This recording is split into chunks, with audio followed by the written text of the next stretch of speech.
Hi everyone, this is the Jade Marrisa podcast and this is episode 15, coming to you from Thailand, talking about the good, bad and ugly in combat sports and pop culture. Today my guest is Alex Bublea. He is a professional Muay Thai fighter, one of the few who were living and training out of Benchamek Muay Thai gym with Buakau. He has fought in big promotions such as Muay Thai Grand Prix, Lion Fight and All-Star Fight, and now residing and training in Huahin. So welcome Alex. Thank you for coming on the show. Thank you for having me. Can you tell us a little bit about yourself, please? Yeah, sure. I'm Alex Bublea from Romania originally. Then I moved to England about 9 years ago. And then for the past 2 years, I've been living in Thailand. Just want to train and fight and have as many fights as I can. I've got a very specific number, but we'll get to that later.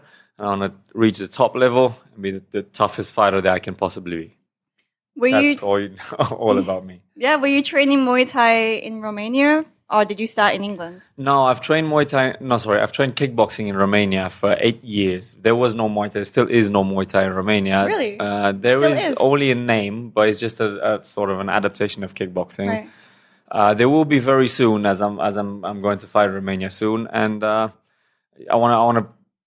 I think that there's a big market, open market for Muay Thai in Romania as soon as people see the real Muay Thai and understand it. So I'm preparing in Thailand for that as much as I can to be able to bring the most authentic version of Muay Thai that I can to Romania. So after the first 8 years of kickboxing in Romania, I've moved to England, where I've trained for 7 years in the Nausea Academy with Christian Knowles. And then 2 years ago, I moved to Thailand, nearly 2 years ago. I think it was a year and 9 months ago. So what else were you doing in England apart from training and fighting? Well, the reason I went to England, everyone knows Giorgio Petrosian. My wife she spoke to his coach at the time, Alfio Romanut, about training me in Italy. And he said, yes, okay, but at first he's going to need some money to support himself until we can get to fighting at a higher level. So I said, right, I'm just going to go to England, work and make money quicker than I would in Romania. And then I'm going to move to Italy. But once I got to England, I got to the Nausea Academy and I found all the professionalism and all the skill set that I ever wanted, really. And I just decided to stay there. Got a job and started training on the side and try to balance them for 7 years. Yeah, that's nice because in England, the Muay Thai scene is really good. It is indeed. Yeah, so you started your Muay Thai career in England then? That's where I started, yes. So how many fights did you make up there? In England, I don't know, about 50-ish, 60. Well, that's a lot. It is. In the West, yeah, definitely. For a Western world, it is quite a lot. I've got a feeling that there could have been a lot more, but everything you do is one step at a time. You live and learn, and whatever you plan when you don't know something, you end up doing it, and then it turns out to be completely different, so you just adapt to what it is. That's the fight life, though. I've had to adapt to a lot of things. And you fought around Europe as well? I fought in Europe, all over Europe. I fought all over Asia, and now I'm going to fight in America very soon, yes. Oh, that's really cool. So you never managed to get to Italy, you just went from England straight to Thailand? No, I did get to Italy because my wife has family in Italy. Oh, okay. Well, not for vacation. Just for vacation. I've had, I think, a few, 3-4 fights, I can't remember. I've had a few fights in Italy. Okay. And I fought a few Italians in England as well. But I did go to Italy, but never for long term, never for more than a week. How's the scene in Italy?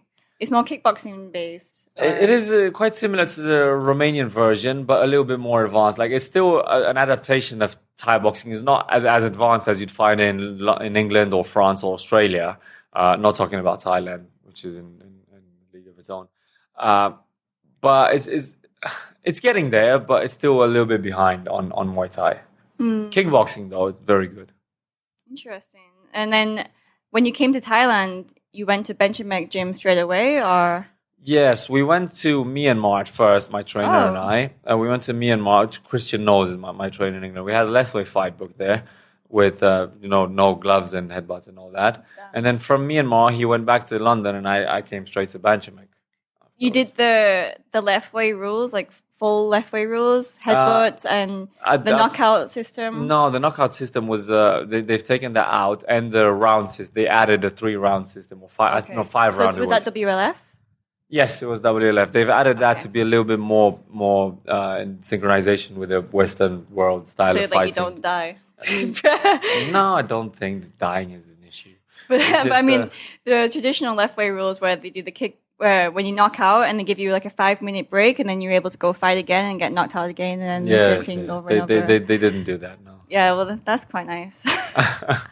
So then you went to Benchamek Gym. That was in Bangkok at the time. At the time, it was in Bangkok, yes. And it was amazing. And it was beautiful. I loved it. I was in so much pain every day. I was hearing the alarm clock to get out of bed, and I was thinking of one reason not to go to training. Like, everything. Maybe I'm injured. Maybe my head hurts. Maybe I'll just fall down the stairs and pretend I can't train. But no, I've done it every day, twice a day, 8 hours a day, day in, day out. Sometimes 7 hours a day. That was a part-time day. I was so happy. Wow, it's fantastic training with Boakao. Like, what was that experience like? Like, how was training anyway? Like, describe maybe a day in the life training at Benchamek Gym. So I started at 6 o'clock. Well, at first I went there after the Lethway fight. I was injured and battered and broken. I got there. So I fought Saturday evening, and Sunday morning I was in the gym. But I just wanted to like have a look. You know, I booked myself in, check myself in, took the bags and everything, and I just wanted to sit in the ring to have a look at training. And Boakao's trainer at the time, Crew Don with the ponytail, long hair, yeah. He's like, "You training Muay Thai?" And I thought he was asking me if I train Muay Thai in general. I said, "Yes, I train." "Okay, come." Oh dear. Oh, really? Yeah, my shins were broken. My nose is literally broken. My left elbow, I couldn't. It was overstretched. It was popped. It was, oh my God, I was so injured. But he said, "Let's go." Let's go there. Wow. Hit pads as hard as I could. Straight after the Lethway fight. Straight after, morning after the Lethway fight. Straight away. And then I'm thinking, oh dear, yeah, I hope that was all right. And then day after, they had a rest day on Monday. And I'm thinking, I didn't know the area. I didn't know anything. What am I going to do on Monday? So I heard pads. And I go there, well, who's training? Petanong was training. Oh. Yes, Petanong was the first person I spoke to in Benchamek, and the first one to help me. So I went to watch Petanong train. I just sat on the ring again at the exact same spot. And Petanong finishes, once he's done hitting pads, like, "Oh, you, come sparring." There's something wrong with this spot. I don't wanna, but started sparring with Petanong. It was the best sparring I've had. He was very happy with it. I was very happy with it. We started talking, got to be very, very good friends. Then the next day, Boakao came in. The next day, Superbon came in. Oh, that's so cool. And it was just amazing. I've had a roster of nine different world champions in Benchamek to train with. And another roster of junior fighters. Junior as in 17, 18, but not 30 years old like me. I'm old. And it was just great. It was a fantastic experience. I was at my best, and I felt invincible. I didn't care how injured I was, who I was fighting, who you were. I mean, I'm gonna beat you. I'm here to beat you. And I won, I think, 7 international fights, including a world title belt within the first 3 months. In the first 6 months, I was at 11 fights. I had one loss because I split my right shin, and I fought a southpaw. He was very good. It was if it would have gone 5 rounds, I would have stopped him. But in 3 rounds, he just edged me. Mm-hmm. I know at that time a lot of the fighters were fighting kickboxing in China as well. Were you? Yes. Oh, wow. I was doing that. So I split my shin on I think it was the 20-something of what's before March, February, and then on the 4th of March. I was in, was it 4th of March or something similar? Mm-hmm. I was 6 days after that. I was in China fighting on WLF and smashing a guy with left kick. Oh my As God. I said, with that level, the quality of training I've had there and the sheer volume of training, I didn't care who I was fighting. How was the fight? Oh, I just destroyed a guy with left kicks and left knees. Yeah, that's all I've done is just left kick and left knee. Because my right leg was broken. I was doing my medicals in trousers, so the doctors wouldn't see the shin. And then during the fight, I had to pull the anklet as high as I can. Luckily enough, they have a quite tall anklet, and it went just on the edge of the cut. I think during the fight, they wouldn't be able to stop the fight anyway due to that. You know, it's already too late. Once you're in the ring, unless it's like absolutely pouring. It was. Yeah, so not because it was just glued. But if I would have kicked it, I would have gotten checked. You glued it? I glued it. You didn't stitch it? No stitches? Oh. No, because if I would put stitches, I couldn't fight anymore. So just glued it. But the years before when it happened, I had to have stitches in it. Oh, and it was terrible. Yeah, twice the fight, I think twice the fight got stopped and twice I managed to go the distance. But the 2 times it got stopped, it was just pouring blood and I was slipping everywhere. I just couldn't. Yeah. So then later after that, were you a sponsored fighter at Benchamek? What was that situation? Yeah. So I went there with, I think I've had $1,500. No, I had a little bit more than that. I can't remember exactly what they paid me. But I just managed to pay off all my debts and secure all the loose ends I've had in England. Mm-hmm. And with the little money that I had left, my wife, she had to stay in England because we didn't have enough stability for both of us to come to Thailand. So I just went to Benchamek, paid 1 full month, and I said to them, look, I want to fight. And they look at me like, yeah, all the time they get foreigners saying that. Yeah, I'm sure they get so many. But I'm serious. I want to fight. And every day I'm like, I see Burkhard, you give me fight. I see Mr. Yim, the manager, you give me fight. Mr. Doang, the agent, you give me fight. Everyone, you give me fight. At one point, I said, okay, just get this guy a fight. So he shut up. Get him out of here. Yeah, but I went there. I found the hardest training guy that I could. At the time, it was Sangnang Benchamek. This 18-year-old kid that you couldn't touch in sparring. He was so good. And I'm thinking, I'm going to do everything you do and then some. Wow. Where is he now? I can't remember. Maybe Rin Muay Thai. Oh, okay. He changed him like 3 times since. So at first I couldn't keep up with him. But then within a couple of weeks, I started doing everything he'd done and more. And they respected that in Benchamek. They really appreciated the fact that I was working hard. They need to see your work ethic for sure. Yes, and the fact that I wasn't scared of fighting. Like I could take a beating. I still can. It's not a good thing. Don't take beatings, but if I have to, I can. And then they gave me a fight in Lumpini, and I'm thinking this is my only chance. If I don't score this fight properly, I haven't even got enough money to book myself a ticket back. It was do or die. And we managed to do it. Yeah, that was a great experience as well, fighting in Lumpini. So what's your tips for anyone who wants to get a sponsorship at Benchamek or any other Muay Thai gym? Whatever Muay Thai gym you're at, anywhere in life, not just Muay Thai, anything you do, just do it to the best of your ability. Do it as hard as you can. If you haven't got a mark, if you haven't got anything to compare to, find the guy that's already the best at it, see everything he does, and then do more. That's great advice. Easy. Yeah. So then after that, Benchamek gym in Bangkok moved to Chiang Mai. Yeah, so a lot of things changed during that time. Changed. Yeah, like I know, as you said, the younger generation of fighters who are around 18 to 20 years old, they just scattered all around Bangkok to different Muay Thai gyms. Some of them stopped fighting, then got back into fighting, and so many things. But you went with them to Chiang Mai. Yeah, I tried to stay loyal to Burkhard for as long as possible because he's such a great person. The whole team and everybody there, I just felt like I was home. Aww. It was like a family. Like this is where I belong. But somewhere along the line, our purposes diverged, and they focused on their business side of things, and I needed something different from my fighting side of things. Right. And after about a year it was about a year and a bit, I think, in Burkhard village, we decided to part ways. Sadly, this happened 4 months ago, and so 4 or 5 months ago. In total, I was with Burkhard for about a year and a half. Oh, wow, that's a long time. Yes, a year and a half, yes. Yeah. But what was it like in the Chiang Mai, in Burkhard village? What was it like there? Beautiful. It's probably the most beautiful place I've seen in Thailand. Now, I haven't been to the islands and all that touristy stuff, so I don't know. All I've done is fight. But it was amazing. So the village is situated at the base of 2 mountains. And imagine waking up at 5 or 6 in the morning. You sit on your porch in a nice little bungalow.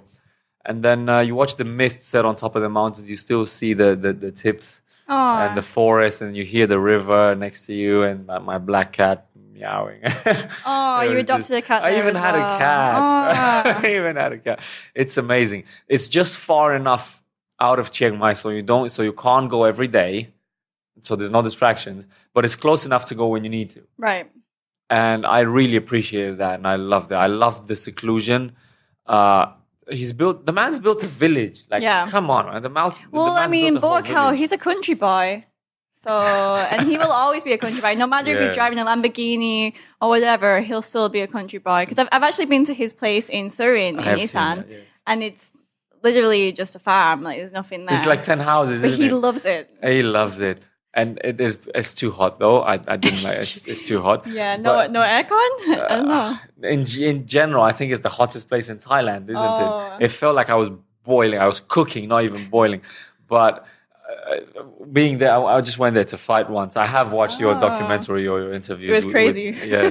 Interviews. He loves his animals. He loves his rice. He loves all of that country life. And that's commendable, respectable, and commendable at the same time. Yeah, he's staying true to himself because I even know like it's a hassle for him. He can't go anywhere. Now he's such a celebrity that when he's at home, and that's how he prefers to be. Yeah. Every time we went out, like I thought it was just like in Bangkok because he's got the gym in Bangkok, but no, everywhere in the country. We went to Chiang Mai, went to Khon Kaen. I don't want to talk about Isan as too much. But everywhere you go, there's like literally as soon as someone sees him, people swarm around him. But the most amazing part in Isan was in Surin.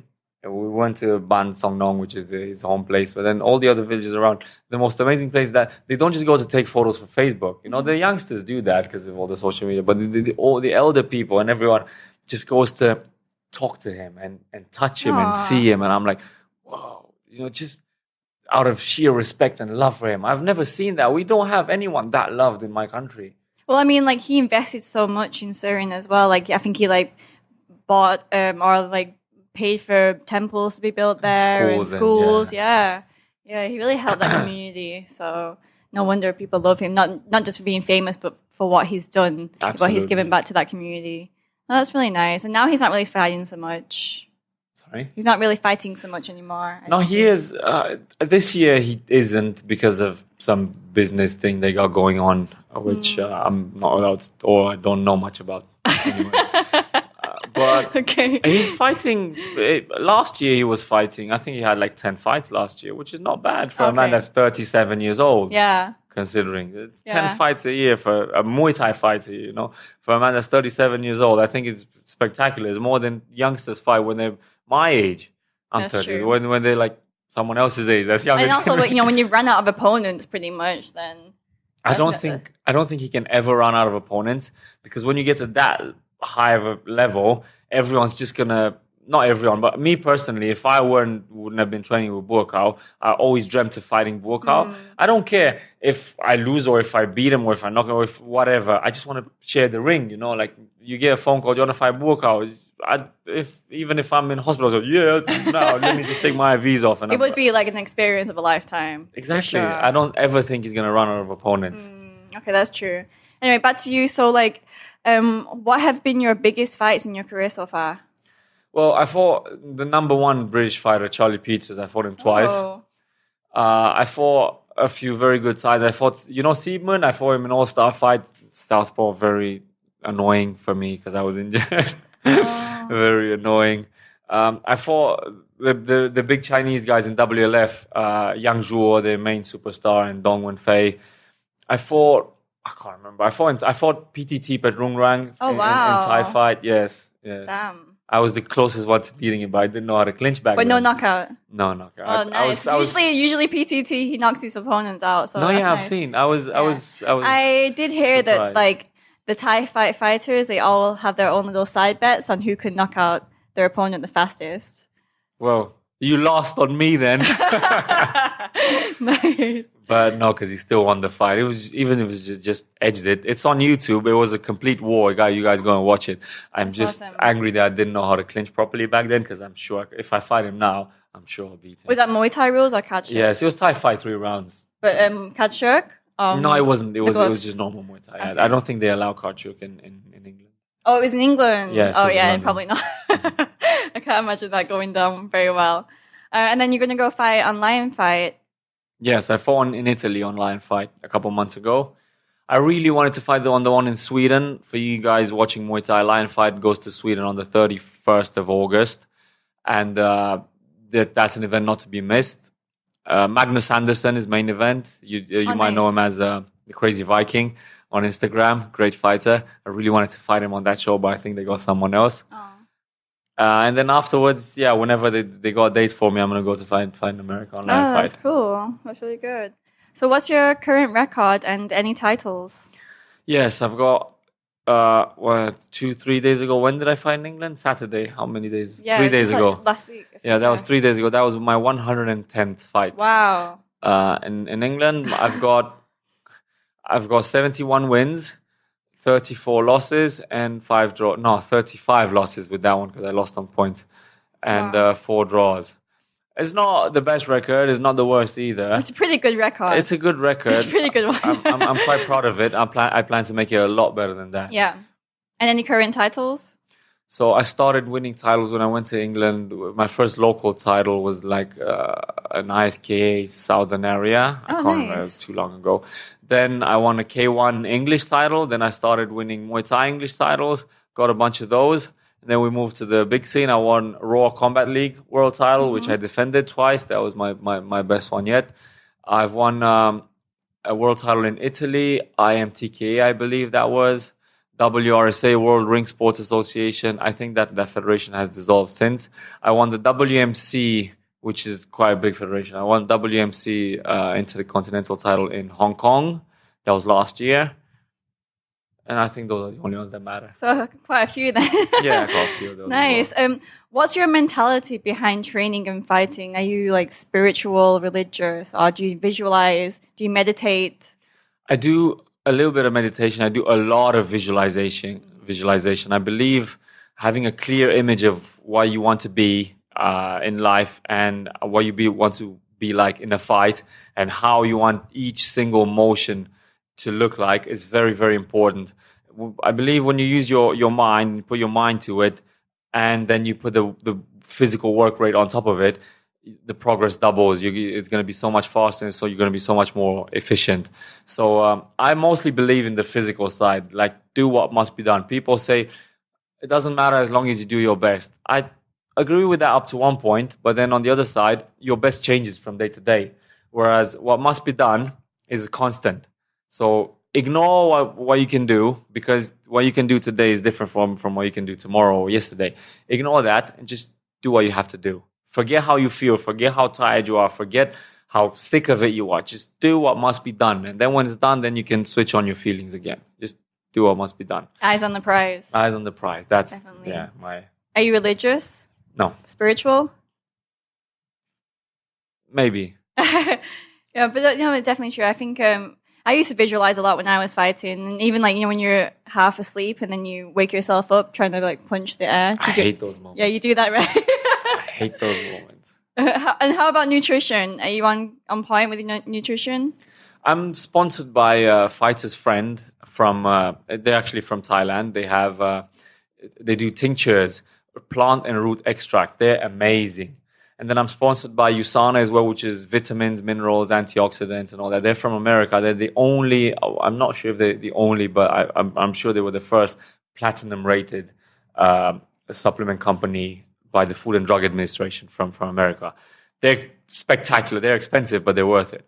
So I'm sponsored by them. And then other than that, I've done a lot of research. I've invested a lot of time and money into figuring out how my body works, a lot of trial and error, and I've invested a lot in seminars and nutrition and to just to learn to be more effective and efficient. No, I think it's really important because you have to take care of your body inside out. You need to understand your body as well, because your body is different to somebody else's body. Of course. So it's definitely good to learn as much as you can. But it all boils down to the same thing. People think. People ask me a lot on social media, especially, say, "Can you write me a diet?" I said, look, I can't just write you a diet. you have to try things, and then it all boils down to be healthier and stop giving in to fizzy drinks and your urges. I do have a fizzy drink every now and again, so I can't tell people to be saints when I'm not.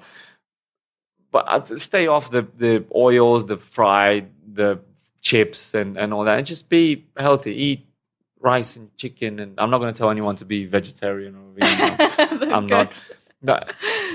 Don't everything else. Don't eat at certain times. Eat at certain times. Eat carbs, protein, fiber in the morning. Then cut out the carbs in the afternoon. Then cut out the protein in the evening. Those are just for like diet. Yeah. But as soon as you get a habit of being good with your food and working out and training, you won't really need a super specific diet. You just need to keep doing it, and it won't work in one day. People expect I'm going to do a set of abs and I'll have a six pack. No, that doesn't work like that. So if you give up fizzy drinks, you'll feel the difference after about a month. Yeah. If you start training, you'll feel the difference. You will feel the difference after another month. If you do it properly, people around you will feel the training after more than that. And if you want to cut weight and everything, you have to keep with the same habits, the same healthy habits for years at a time. It's not something like I'm going to achieve my weight or my whatever purpose for me, my supreme fitness level, and then I'm going to stop and keep. You'll just go away. Yeah. You have to keep that a habit for as long as you can. I felt like when I was training hard, I felt like my body just craved healthy food. It was just craving good nutrition. So it was like hand in hand. That is the habit that you formed, because after a while, you just I wanted to have, we used to have, what are those things we had? What's-its. We used to have What's-its. Do you remember What's-its in England? Yeah, What's-its, like little the little orange chips thing. Yeah, cheesy. Yeah. Cheesy. So that's what you crave. We used to love What's-its. And then I walked past the What's-its. I'm having this. And then I started having it. I just want to spit it out and vomit. Yeah, they're pretty terrible. Yeah, but because you have it and it's like so chemical and you're so used to chemicals, it's delicious. But once your body stops being used to that, it's how could I have ever have ate that? That's so funny.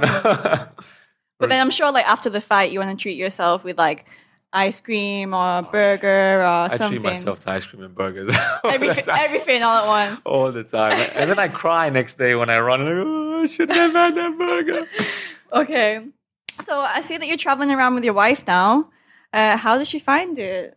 I mean, you're taking her all around Thailand and living your Muay Thai life. Just before this subject, let me make something clear. I'm not taking my wife anywhere. She's coming with me. She's her own woman. She's coming with me because she chooses to. Yes. So when I go fight somewhere, she says, "Give me your ticket," and she looks at it and buys her own ticket, and then we go together.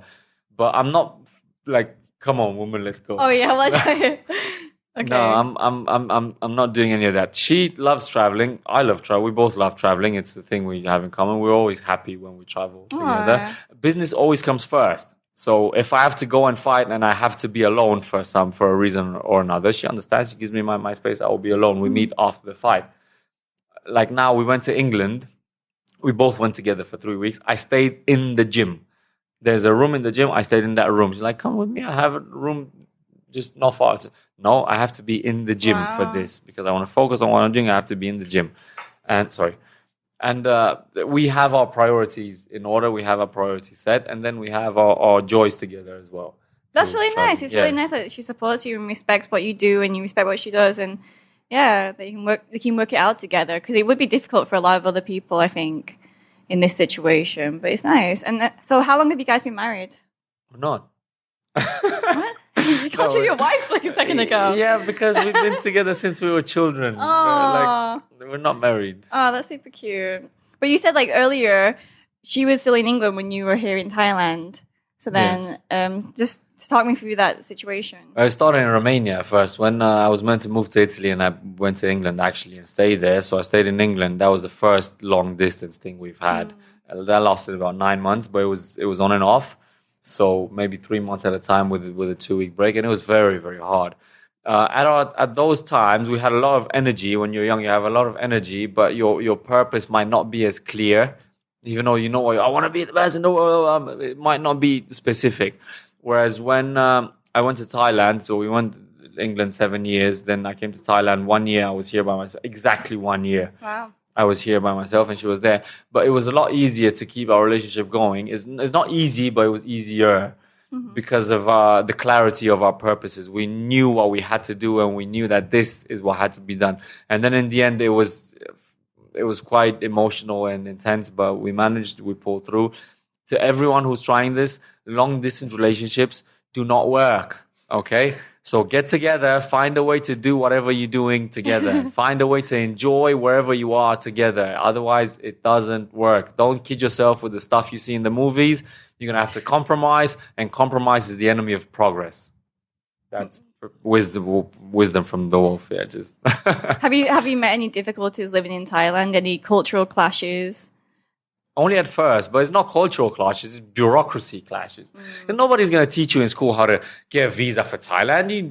You know, like what you learn in school, maths and chemistry and all that, which are great, but then Get a visa for Thailand. yeah. So I'm like, how do I get to Thailand? My country's in the European Union, so I'm thinking, easy, same as the English, because all my English friends that were going to Thailand, they were telling me, you go to the airport, you get a stamp for a month, easy, and then you get in, and then you get out, and I'm thinking, I'm going to fly internationally every month, so I'm sorted basically, it's set for me, and I get there and it's not like that. Of course, I researched it online first, but in 3 different places, you find 3 different sources with 3 different explanations. I'm like, what do I believe? How do I think the visa situation in Thailand is always changing. Always changing as well.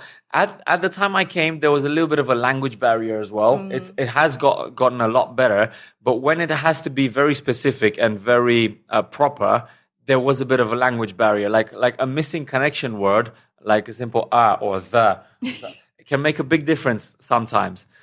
And I ended up, so I got my visa from England, and then I came to Thailand. First 1 month and a half was great. Then I had my international fight in Hong Kong. I didn't know I had to get a re-entry permit. Oh shit! Yes. So I came back with a champion belt. I'm like, yes, I'm so happy. I'm ecstatic. 5 minutes later, I'm crying in the airport because they wouldn't let me back in the country. No. Well, my coach is across with my bag that has my passport and my money and my car.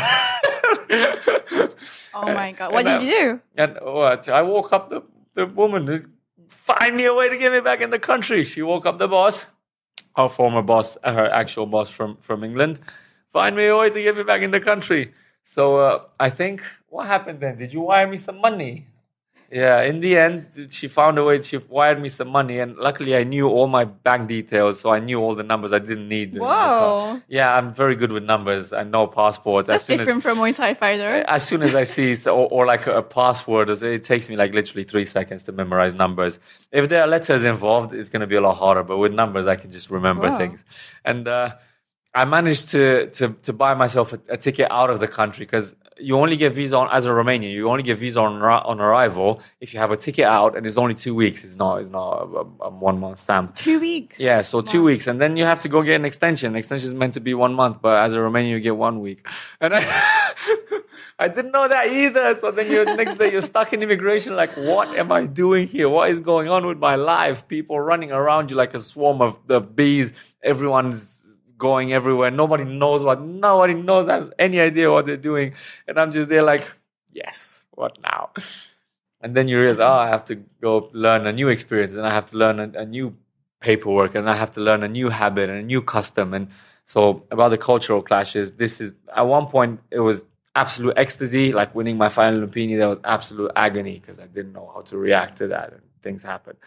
Another ecstasy, I won my belt in Hong Kong. Agony, I couldn't get back in the country. And so forth. So you adapt to everything. But cultural, as in a personal and people's point of view, I haven't had any single... I never pretend to bring my traditions to another country because I'm a guest in your country. I won't come here and force my Christmas upon you. Yeah. Or... like in England, you're not allowed to say Merry Christmas because some other religion... Yes, no way. You have to say Happy Holidays because other religions get offended. Like, I didn't know that. Understand, human, that you are a guest. If you come into my house and I ask you to take your shoes off and you don't, I'll kick you out of my house. No, fair. That's fair. When cultural clashes happen, it's because people do not know their place. Right. And they have the audacity to make demands. Like, you are not here for that. You are here as a guest. I am here and I appreciate the chance that I have here to learn Muay Thai. And I love the friendliness of the people. And I love the fact that he can't afford food for himself, but if he can see that I'm hungry, he gives me half of his. I've never seen that anywhere else. So there's no cultural clashes for me from that point of view. But I know of many of the ones you're thinking of. But when you're saying about the food, Thailand is a very sharing culture. They do share food. So be prepared. When you go out for a meal, you tend to share food. Yeah, but it's a nice thing. Yes. Just quickly regarding that, I never shared food. I would stab you with a fork. That's how I've been taught. So I eat off the floor sometimes because I've been taught not to waste food in my country. Right. Especially when we were going training, like what do you call it, a training stage up in the mountains, and we had like 2 eggs left, and there was 6 of us. And one of them just shoved the egg in his mouth, and all of us were slapping him on the back of the head so he spit out. Oh my God. Yeah, those are the kinds of experiences that we've been used to. And then we went together, and you have that center barbecue thing. Yeah. And I had no idea how to react, and then With the soup on the around yeah, the with edge, the soup, and then with the chopsticks. I had no idea how to eat with the chopsticks. I was looking at Book. I was with a tear in my eye, like I'm really hungry, but I don't know what to do now. And Book, I was just cooking for me. Oh, bless him! How cute was that? That's so nice. Oh, so now you've kind of figured out the visa situation, though, right? And it's work, as you said, it's constantly changing. So I'm still on a tourist visa for 2 years. Do not follow my example. I am not a good example, okay? I'm going to get an education visa now because I thought I was going to get a work permit with Banjamek, but then it just happened that we separated. Then I became financially unstable again, and then we didn't know where we were going to settle, so I couldn't get an education visa in Chiang Mai when I was about to move to Huahin. By the way, from Chiang Mai to Huahin, guess how I traveled? Not by a bike. Yes, by a Oh, no. by a 125 scooter. So I bought it. Buakau village is an hour north of Chiang Mai. So from Buakau village down to Huahin. No, you're crazy. A little bit down to Bangkok. I've done 600 miles, about 800 kilometers, 500 miles. Yeah, about 800 kilometers I've done. So it's 60 something, then plus 500. Yeah, about 500 kilometers. I've done that in one day. On Songkran Day, I completely forgot it was Songkran Day. So Songkran is Thai New Year, by the way, the water festival. Where so they people splash you with splash water on you, no matter what you're wearing, no matter what situation you're in, they're going to splash water on you. It is forever. It is amazing fun. You have to be out on Songkran Day and just get splashed because it's so hot and it's so refreshing. So Adina went on a flight from Chiang Mai with most of the bags, and I loaded the little 125 scooter with as many bags as I could, and there you go. It was amazing through Chiang Mai and the cities because you're so hot and people slash water like, come, yeah, bring it. Chiang Mai is a crazy place for Songkran, actually. It's one of the most favorite places to go for Thai New Year. It is buzzing. It is buzzing. It's amazing. But then as soon as you get out of Chiang Mai, I had no idea how water felt on your skin at 100 kilometers an hour. Cold? No, it's like hitting a rock.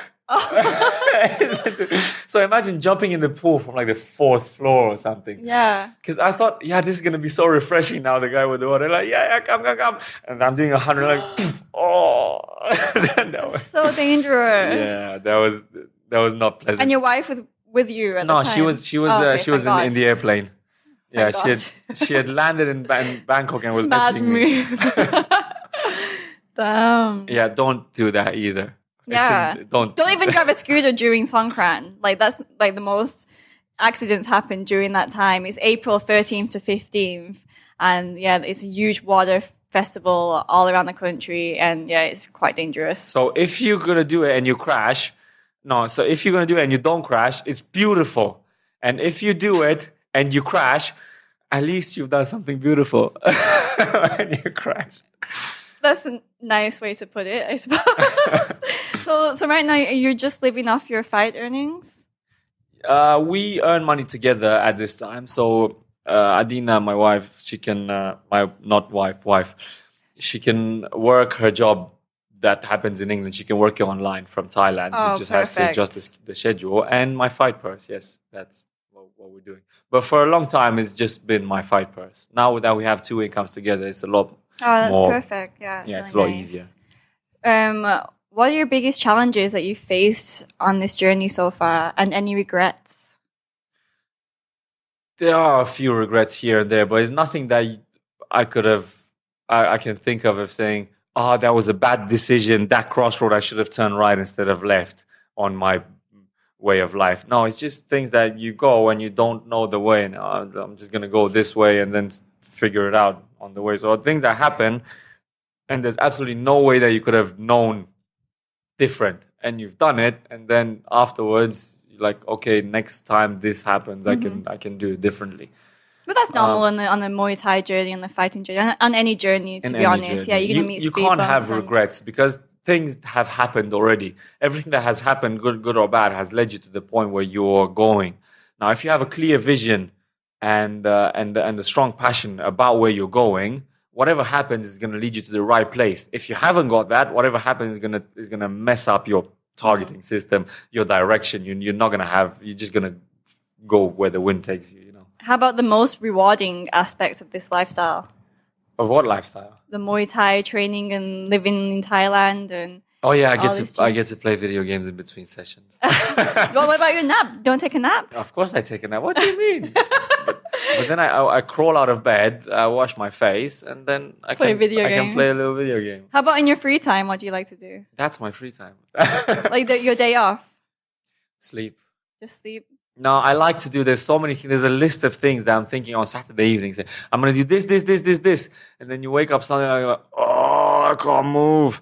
And your friends or whatever goes, yeah, let's go to the beach. I'm like, no. Yeah, because I was going to say, like, now you move to Huahin, you're like at the beach. No. So you don't go? I go sometimes, but rarely because I'm just too tired because I train. I give and your wife? Everything. I'm sure she wants to go. She trains a lot. Oh, you both train? She's a very hard-working girl, yes. She does the body pump. She does Muay Thai as well. Oh, cool. But she does a lot of physical stuff. At the same gym? So right now you're at Sitjaopho gym? Sitjaopho, yes. Mm-hmm. How is it? It's everything I've ever wanted. Oh. It's small, and because it's not as famous as other gyms. But those twins, they are famous. They are fantastic. One of them lives in Sweden now. He's married and has a family in Sweden, yes. And one of them runs the gym in Huahin. And their knowledge and skill level is amazing. And many people that you ask that are fighters and come here as fighters, they're going to say Sitjaopho is the best fighters gym in Thailand. Because of the way they train you, they invest so much passion into sharing the knowledge that they hold. And whenever they go back to their countries, they perform better. It is amazing. I love it. For me, it's everything I've wanted. Oh, that's perfect. So then they're improving your technique as well.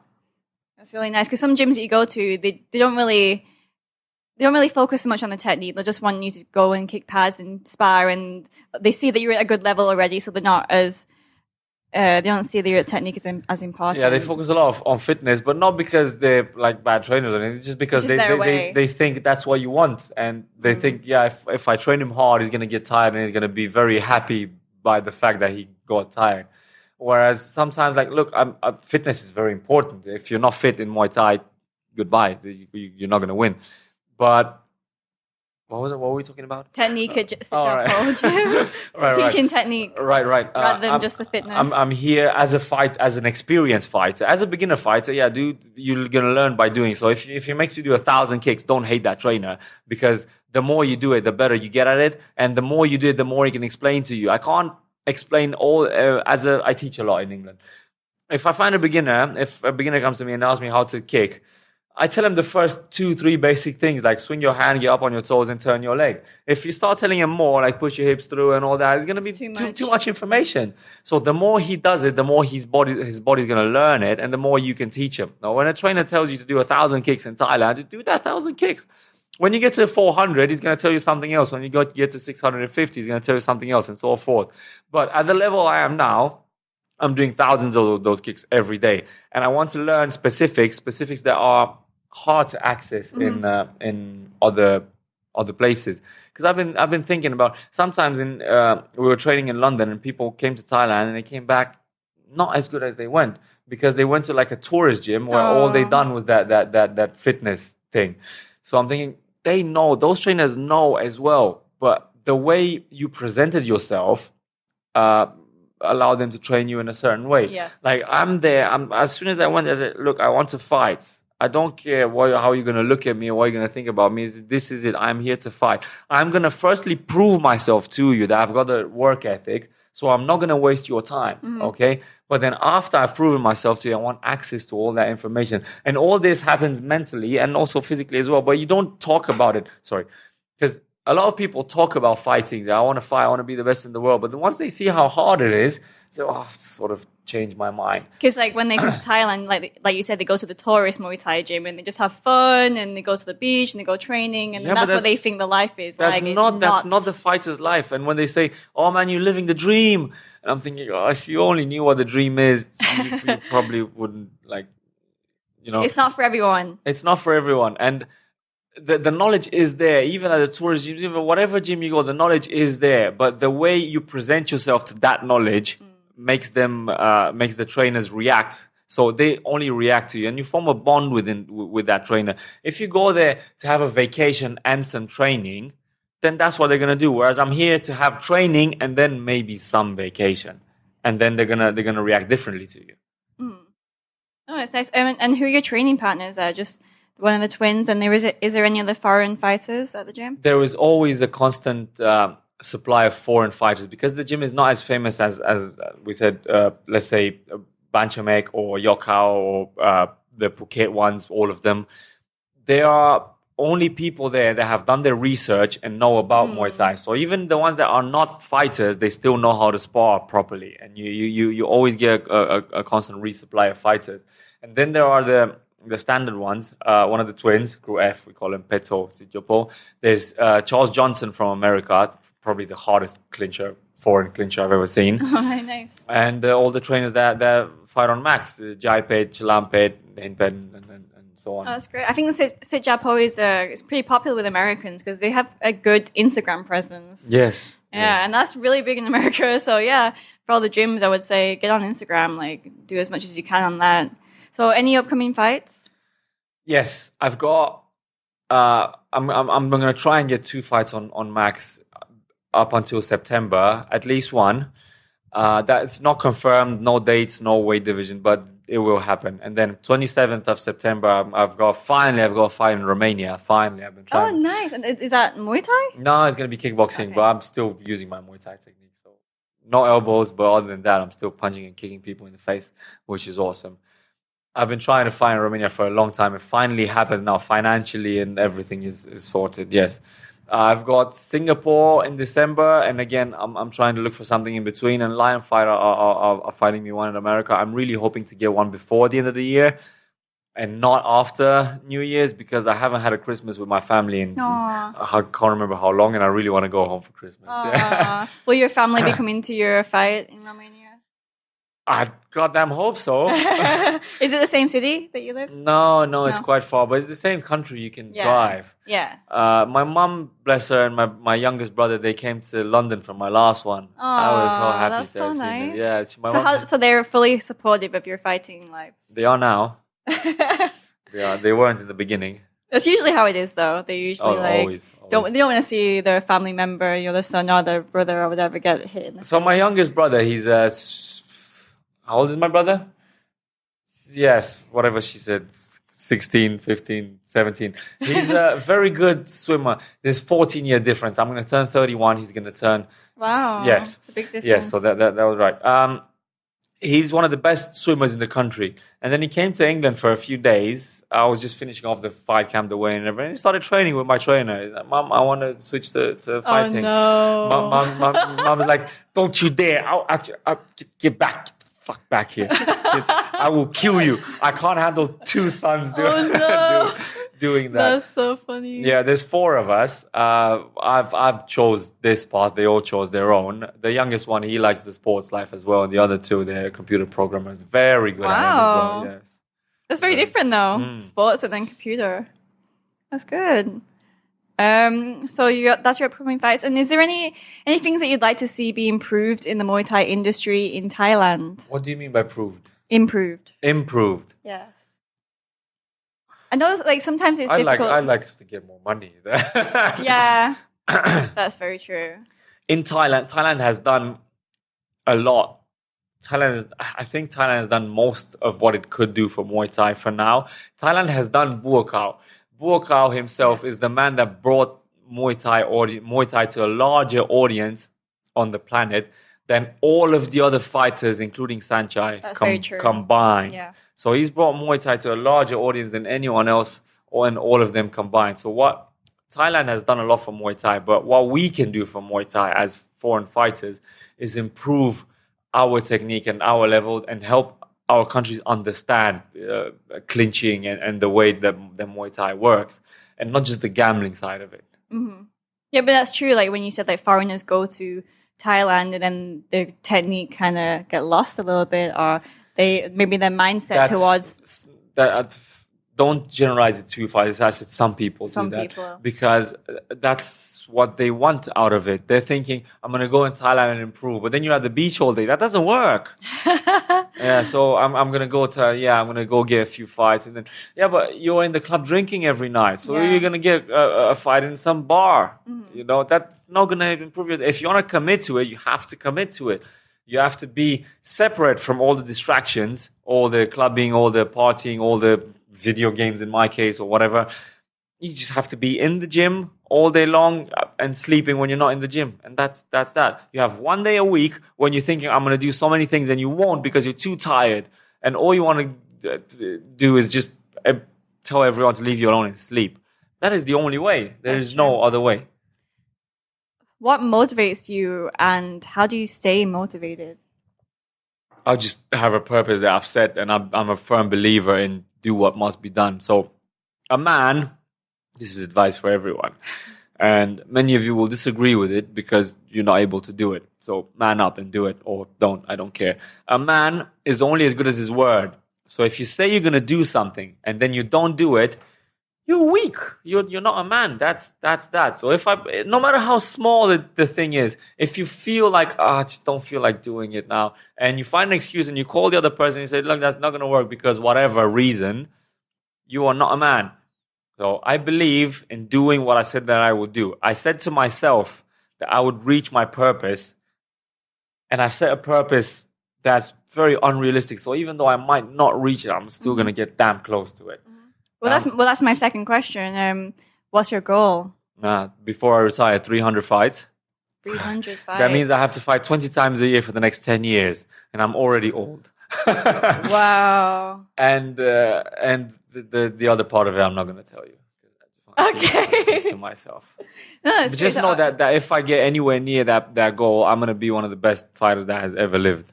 And how long do you see yourself staying in Thailand? Until you reach that goal? Or you think you can go outside of Thailand and complete the goal somewhere else? I have no idea how to answer that question. I am so happy with my life here at the moment. And I feel like I'm just barely scratching the surface of my potential and the potential of the gym I'm in, that I can't really think. I have a lot of plans after fighting as well. I have a lot of businesses planned afterwards, but I need to be grafting a lot more, and I need to do I need to accomplish a lot more than I've accomplished. Even though I've accomplished a lot more than when I started, I have a long way to go in fighting. And for now, this is all I want to focus on. So I'm not sure. I see myself in Thailand for a few years at least. That's nice. Yeah, like you said, you just changed your gym like 4 months ago, and you're really enjoying it there. So yeah, you need to feel that gym a little bit more, and like you said, represent it longer. So what's your advice for any aspiring fighters before coming to Thailand? Figure out what you aspire to. That's the first step. And once you figure out what you aspire to and want to be, just break it down, plan it, do what must be done, and all on the way, all the plan, every single bit of the plan that you made is going to fall apart, and adapt to whatever it is in such a way that you're going to achieve your goals. Because you don't know, because nobody's going to tell you, nobody's going to teach you in school how to become a superstar or whatever. If you want to learn how to make money, look at the richest person that you can meet, not some like teacher that drives, a Toyota Corolla. He doesn't know. He hasn't got money. He doesn't know how to teach you. If your parents have already walked the road that you want, the path that you want to walk, you can listen to them. If they haven't, they're gonna give you advice because they're thinking in some way. But the way they're thinking is different than the path you're gonna walk. So break it down and then adapt, and don't listen to advice other than the one that comes from the people that have already done it. Example, when I was talking to Buakau, 2 words English, 2 words Thai, a little bit of sign language, he relays the message. Is very expressive. Every conversation that I've had with him, I felt that he's already been through what I'm going, and you can feel the weight of what he's been through in his life carrying you on his shoulders, and just it was amazing. It's a feeling like, wow, he's actually done what I want to do and more. And every sentence that he utters to you, every word that he speaks feels into place, like it's falling into place. It's not thinking about something. He's already done it. So he's lived it. speaking from experience. That's what I'm talking about. Break down your plan, adapt, and learn from the people that speak from experience, like me. That's so awesome. Is there anything else you'd like to say? No. No, you're good? All right, then. Thank you, Alex, for being on the show. Oh, yeah, no, I thought about that. There's a lot. Sorry, go on. I thought just about purpose. But no, thank you so much for having me. It's been great fun talking to you. It was really awesome. It was so interesting as well. So thank you for coming on to the show. And thank you all for listening to this episode. Please hit the like and subscribe button. Follow the Jade Marrisa podcast and follow Alex Bublea 1 on Instagram and Alex Huahin Bublea on Facebook. Thank you very much. We'll add that in.